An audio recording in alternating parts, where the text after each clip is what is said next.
Bonjour, dans cette vidéo on va essayer d'expliquer grosso modo comment créer un workflow comme celui-là, tout en mettant l'accent sur les différentes étapes pour la création des workflows. Donc ça c'est normalement le résultat ou bien l'objectif de cette séance. Donc on va essayer de partir pas à pas et voir quelles sont les étapes nécessaires pour atteindre plutôt ce résultat ou pour créer un workflow, bien sûr, qui nous permet de passer d'un état à un autre via bien sûr un bouton. Donc on va essayer de travailler sur l'exemple précédent qu'on avait traité ensemble. C'est l'exemple de PTR. Et donc dans cet exemple, on va essayer d'ajouter un répertoire qui s'appelle workflow. Donc chaque workflow, à chaque fois qu'on veut ajouter un workflow, donc on va le mettre dans ce répertoire. Et donc notre travail consiste maintenant à créer un fichier XML, si vous voulez, qui contiendra les étapes de création d'un workflow. Donc on va essayer de voir de quoi il s'agit. Donc pour créer un workflow, voilà donc la définition. On le définit dans un record, comme ce qu'on avait déjà vu avec les vues form, les différentes vues qu'on avait traitées ensemble. Et donc record de modèle, on spécifie le modèle, il s'agit d'un workflow, et puis il portera ou bien il contiendra un ID unique, si vous voulez. Donc voilà, on doit définir le nom. Donc il est défini sur le module PTR et sur la classe inventaire, et le type c'est WK, donc c'est comme ce qu'on avait vu avec les vues. Donc c'est un workflow, et bien sûr on spécifie son OSV, et donc on spécifie l'action onCreate true, donc il nous permet de créer à chaque fois un nouveau, si vous voulez, workflow. Et puis généralement le workflow contient deux grandes sections. La première, ce sont les activités, c'est-à-dire les états. Donc on passe d'une activité à une autre, bien sûr. Et la deuxième partie, ce sont les transitions. Donc une transition, elle est toujours définie entre deux activités. Donc si on a deux activités, on aura une seule transition. Donc si on a trois activités, donc on aura deux transitions, si vous voulez. Donc voilà les grandes parties qu'on doit définir. Donc au moins, pour savoir comment ça marche, donc on doit avoir au moins deux activités et une transition pour voir plutôt le passage d'une activité à une autre. Voilà, donc ça c'est grosso modo ce qu'on pourrait avoir comme code minimal pour avoir un workflow. Et donc on va l'essayer, on va essayer de l'expliquer plus en détail. Donc pour créer une activité, donc il suffit de spécifier le modèle. Donc il se trouve dans workflow.activity, et puis il doit avoir un ID. Donc on lui attribue un ID de votre nomenclature, si vous voulez. Donc là c'est un enchaînement, si vous voulez, pour se souvenir des différentes ID. Donc PTR, inventaire, workflow, action, draft. Donc là c'est normalement c'est l'ID de la première action qui est draft ou bien brouillon. Donc voilà l'exemple qu'on traite, c'est la gestion des inventaires. Et donc un inventaire commence par un état brouillon, puis rédaction de PV de lancement, etc. Donc on a plusieurs activités, plusieurs états qu'on pourrait quand même voir pour faire un inventaire. Voilà, donc il contiendra aussi le nom et la référence PTR inventaire workflow. C'est le nom de notre workflow qu'on a créé. Et flow start true, donc est-ce qu'on peut définir cette action par défaut. Donc à chaque fois qu'on crée un inventaire, donc elle va le mettre à cette étape-là, c'est-à-dire à l'étape brouillante. Voilà, le nom de l'étape c'est draft, et puis quel est le type de passage, si vous voulez, de cette activité à l'activité suivante. C'est s'agit d'une fonction, et qui contient l'action draft function. Donc ça c'est une fonction Python qu'on doit définir dans le fichier inventaire.python, si vous voulez. Donc on va le détailler par la suite.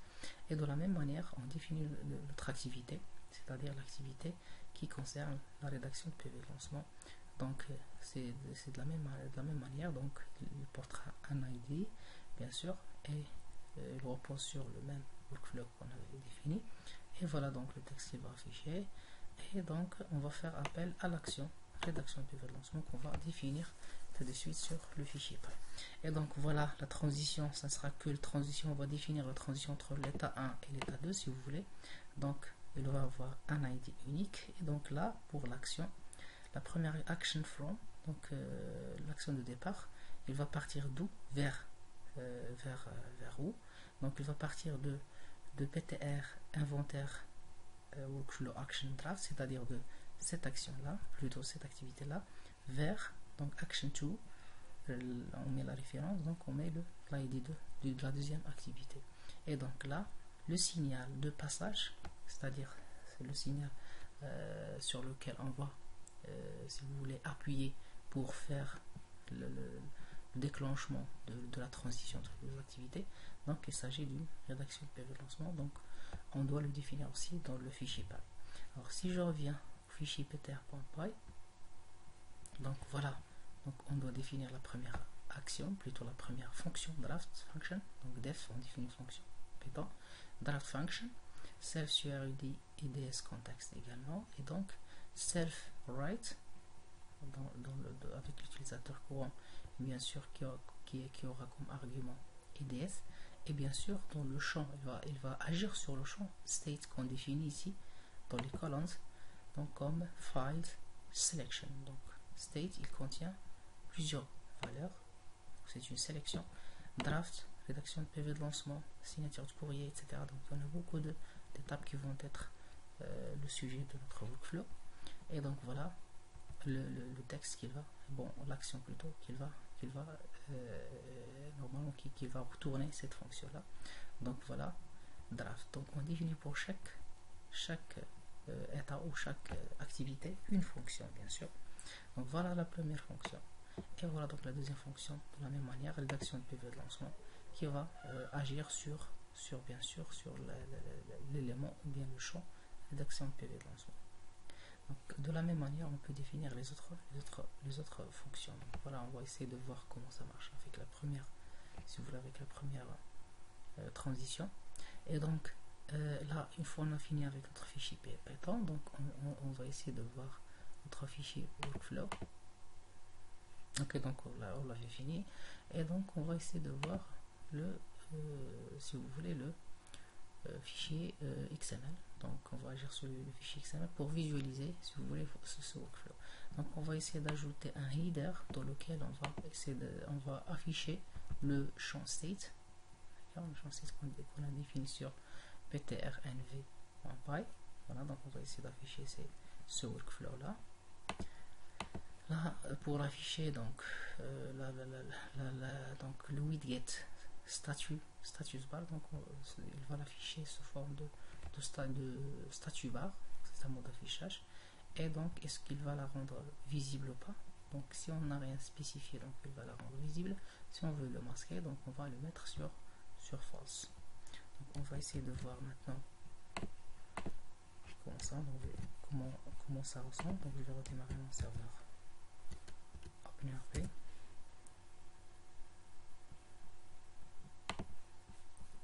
Et je vais mettre à jour mon module.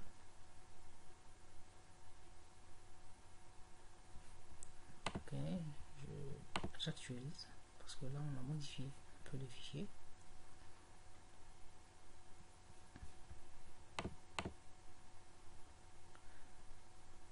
Ok, donc voilà donc notre fichier. Donc normalement ça n'a rien affiché au niveau des boutons. Ils vont pas s'afficher pour tous les inventaires qu'on avait déjà créés, parce que là leurs étapes c'est déjà prédéfini.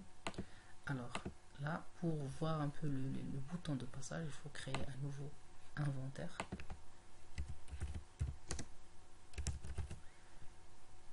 Donc, je vais créer un nouveau inventaire.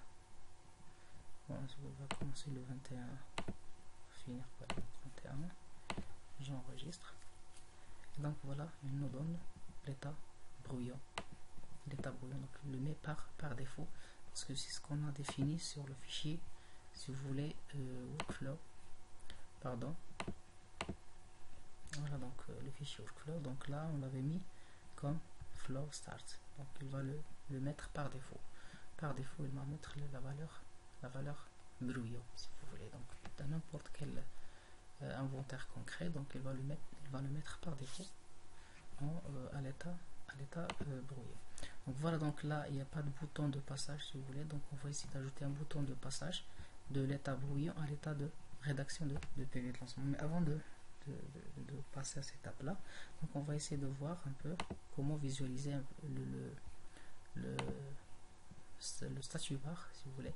Alors si on peut le définir, on peut le masquer false, on va le rendre invisible. Ça c'est juste pour savoir l'utilité de ce champ. Donc voilà, donc on a mis la mise à jour de notre on a mis à jour notre module. Donc on va essayer de voir maintenant. Voilà, donc il a disparu. Voilà, il a disparu. Il n'y a rien ici. Donc le workflow a disparu, donc parce qu'on l'avait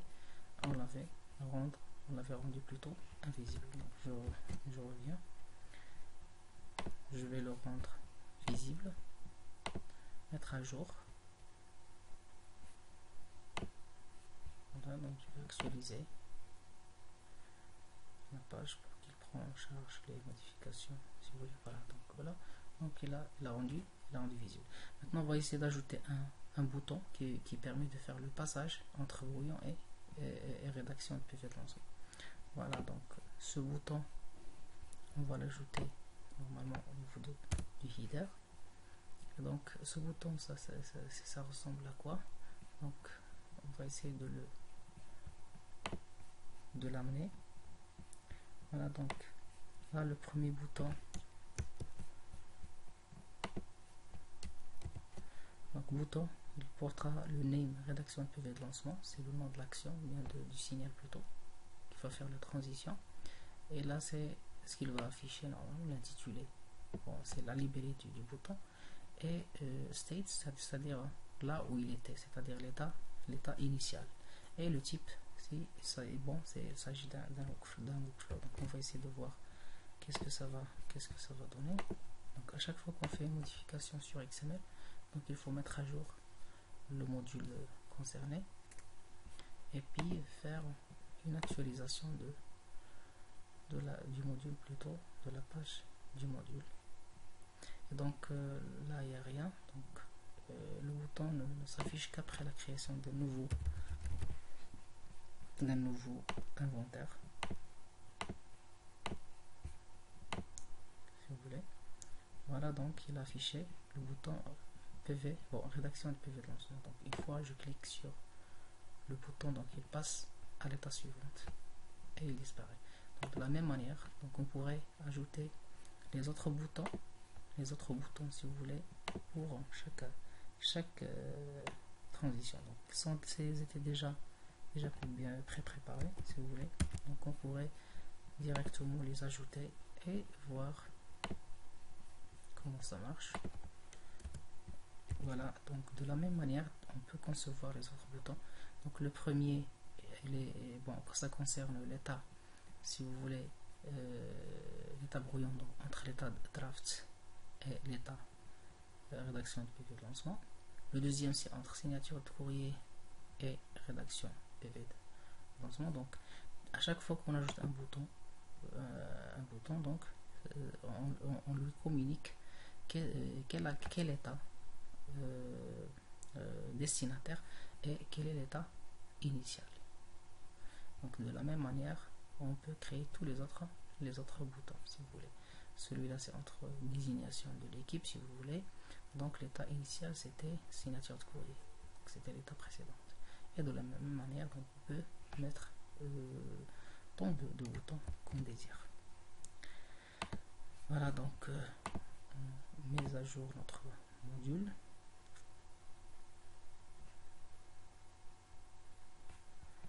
Voilà, donc une petite mise à jour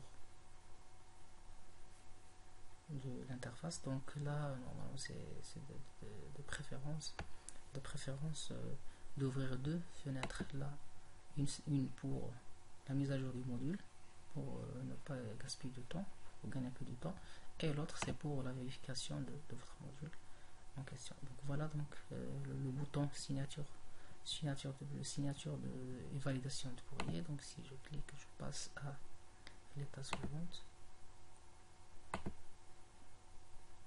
Voilà, donc il n'a rien affiché, c'est normal. Donc c'est normal parce que là il n'a pas trouvé de signal, il n'y a pas de signal si vous voulez qu'il va exécuter.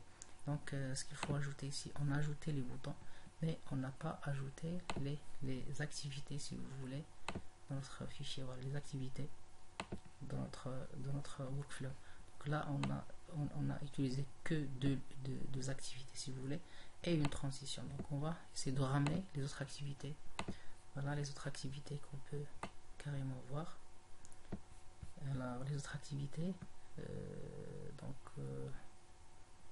signature de courrier jusqu'à la fin, jusqu'aux dernières activités, c'est le démarrage de notre inventaire. Voilà donc les activités qu'on pourrait ajouter ou qu'on pourrait ramener. Elles ont été déjà préparées.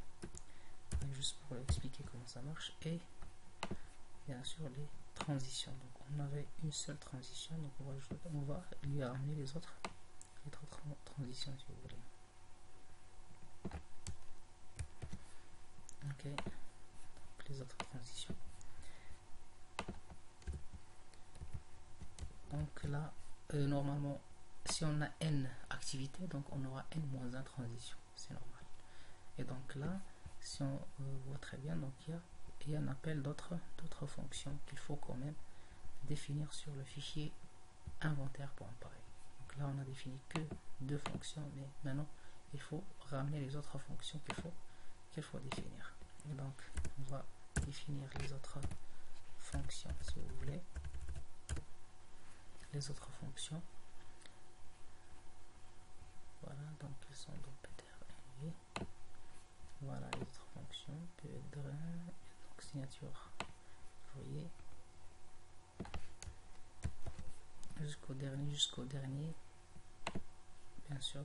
Jusqu'à la dernière fonction qu'on pourrait avoir. CTRL S. Et donc là, normalement, chaque action, bien chaque fonction concerne bien sûr une valeur du champ state. Donc jusqu'à la dernière, c'est démarrage de notre inventaire, démarrage réel. Voilà, donc une fois j'ai touché au fichier Python, donc je redémarre mon serveur.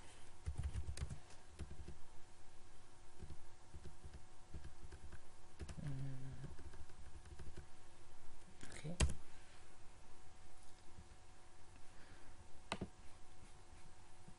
Et je fais la mise à jour de notre module. Bon, là, il y a une erreur quelque part.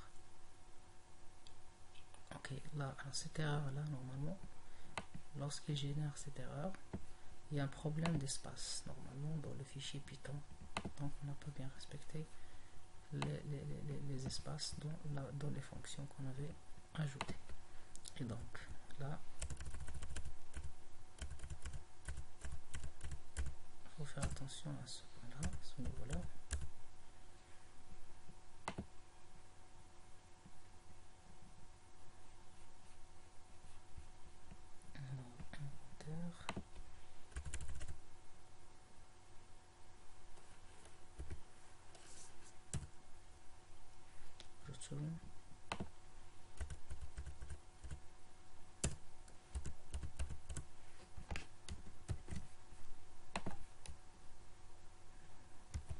Je redémarre encore une fois le serveur.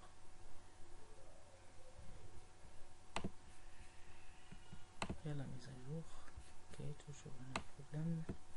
C'est au niveau de désignation d'équipe. Désignation de l'équipe. Voilà, désignation de l'équipe. Donc là, il y a un espace.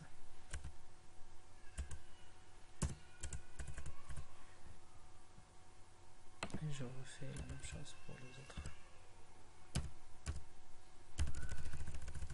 Bon, maintenant, il faut faire attention au niveau des espaces.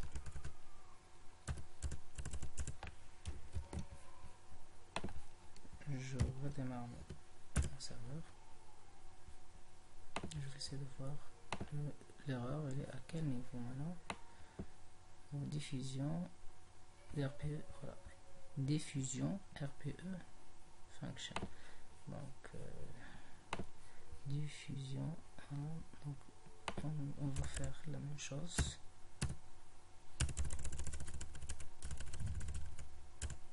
C'est juste une erreur de structure du programme.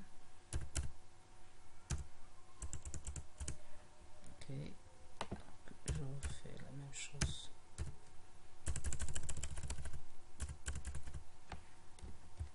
Et je redémarre mon serveur.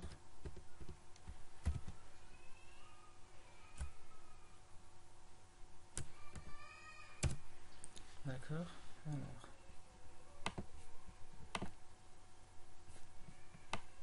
maintenant c'est au niveau de la 29, la ligne 29. La ligne 29, c'est à ce niveau-là. Ok. On va voir qu'est-ce que ça va donner. Ok, mise à jour du module. Oui. Toujours la même ligne Peter au niveau de la ligne 29. Ligne 29. Ok, donc là c'est espace. Bon, tabulation éliminée.